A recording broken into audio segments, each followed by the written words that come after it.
Quite early in the practice session on Tuesday, Shubman Gill stepped out against Aksa Patel and gave his left arm spin a hard whack. Using of feet was one aspect of India's game that was completely shelved against the Sri Lankan spinners in the second ODI, which they lost, leaving them with the need to salvage the series in the last game. As many as 5 batters were pinged on their pads and dismissed LBW on Sunday, the joint most number of wickets they have lost in an ODI in this fashion.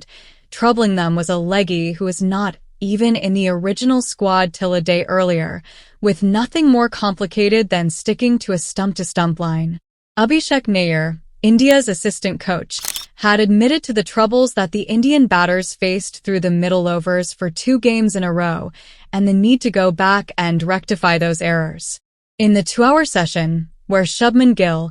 Shreyas Iyer, KL Rahul and Virat Kohli especially spent the majority of the time, they would hope that some of their experiments have held them in good stead heading into the last game of the ongoing Sri Lanka tour. The loss in the second match has also opened up India's options to field their best possible XL or experiment, keeping in mind the next big ICC tournament that's coming in a matter of 6 months. For the newly appointed Gautam Gambhir-led coaching staff, a loss would be quite a jolt, having inherited a side that had put to display some of India's best ODI cricket less than a year ago. For all the early success in their reign, they wouldn't want to end their 2-week trip to the south on a note where they find themselves with more questions than answer.